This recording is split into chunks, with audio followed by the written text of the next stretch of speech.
নমস্কার বন্ধুরা, welcome to my channel. চলে এলাম আবারও আজকে একটা নতুন ভিডিও নিয়ে আপনাদের কাছে। ভিডিওটি ভালো লাগলে লাইক কমেন্ট শেয়ার করে দেবেন, কমেন্ট করতে ভুলবেন না। সাবস্ক্রাইব না করা থাকলে চ্যানেলটিকে প্লিজ সাবস্ক্রাইব করে দেবেন, আর পাশে থাকা বেল বাটনটা অবশ্যই প্রেস করে দেবেন যাতে নেক্সট ভিডিও এলে আপনাদের কাছে সবার আগে পৌঁছে যায়। তাহলে শুরু করা যাক। আজকের রেসিপি হলো চিংড়ি মাছ আলু দিয়ে কারি। প্রথমেই দেখুন আমি একটা প্যান বসিয়ে নিয়েছি, তার মধ্যে আমি তেল দিয়ে দেব। আপনারা সর্ষের তেল বা সাদা তেল যেটা ইচ্ছা দিতে পারেন।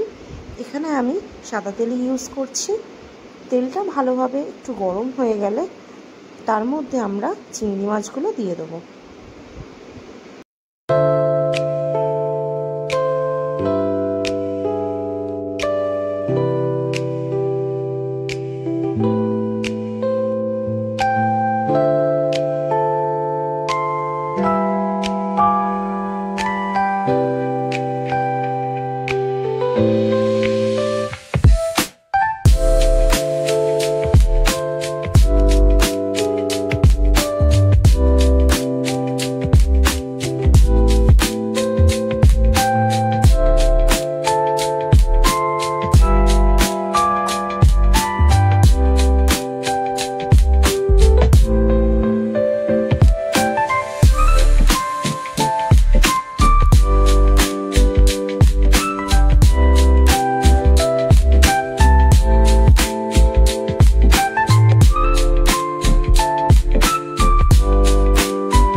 দেখতেই পেলেন আমরা চিংড়ি মাছটা খুব ভালো করে ভেজে নিলাম।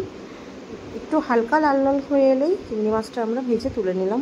এবার আমরা ওই তেলের মধ্যে কিছু কেটে রাখা আলু ভেজে নেব।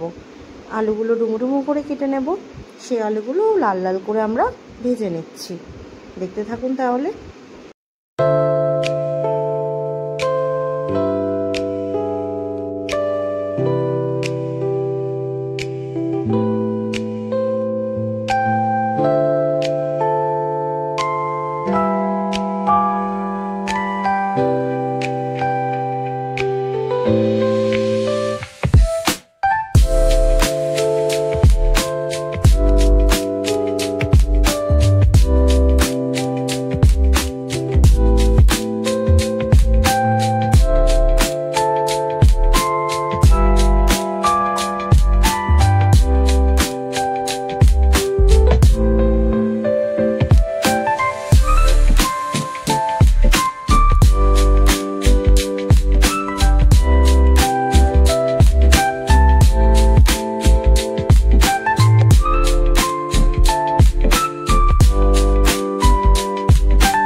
দেখতেই পেলেন আমরা আলুটাও লাল লাল করে একদম ভেজে নিলাম, দিয়ে তুলে নিয়েছি।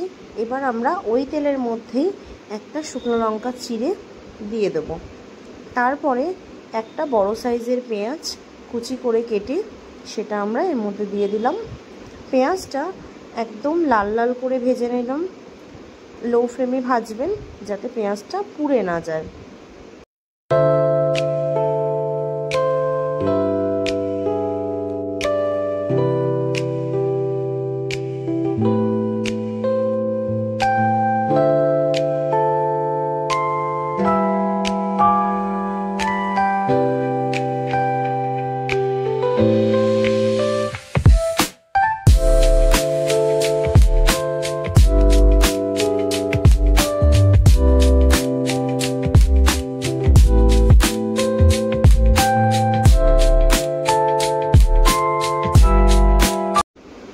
দেখতেই পাচ্ছেন পেঁয়াজটা আমাদের লাল লাল করে ভাজা হয়ে গেছে। এর মধ্যে আমি দিয়ে দিলাম আদা রসুন কাঁচা লঙ্কা পেস্ট দিয়ে ভালো করে এটা এবার আমরা নাড়াবো যতক্ষণ না মশলাটা থেকে তেল ছেড়ে আসছে।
আমরা মিক্সির জারটার মধ্যে অল্প একটু জল দিয়ে ধুয়ে এর মধ্যে দিয়ে দিয়েছি।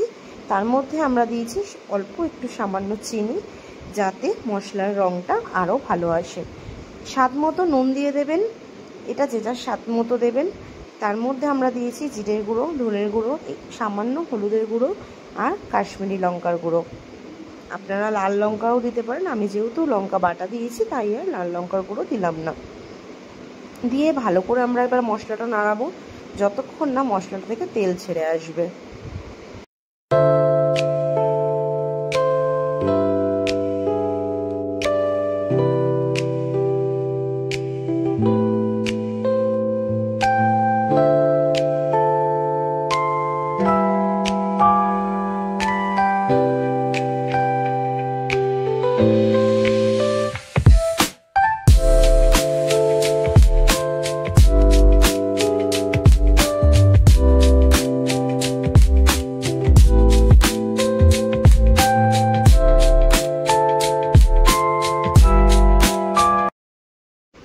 দেখতেই পাচ্ছেন এখানে মশলাটা আমার ভালো করে কষা হয়ে গেছে।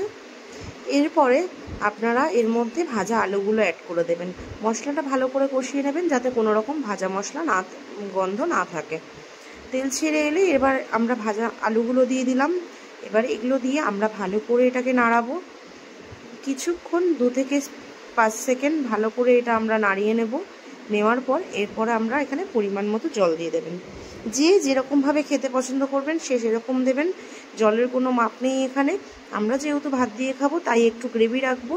আপনারা যদি রুটি বা পরোটা বা লুচি দিয়ে খেতে চান তাহলে এখানে আপনারা জলের পরিমাণটা কম দেবেন, আলু সেদ্ধ হওয়ার মতো পরিমাণ জল দিলেই হবে।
দেখতেই পাচ্ছেন আমরা ঢাকা দিয়ে দিয়েছিলাম কিছুক্ষণ ঢাকা দেওয়ার পরে যখন দেখবেন ঢাকনা খুলে আলুগুলো একটু সেদ্ধ হয়ে এসছে, তার মধ্যে আমরা চিংড়ি মাছগুলো অ্যাড করে দেবো, যাতে ভালো করে মশলাগুলো চিংড়ি মাছের মধ্যেও অ্যাড হয়ে যায়।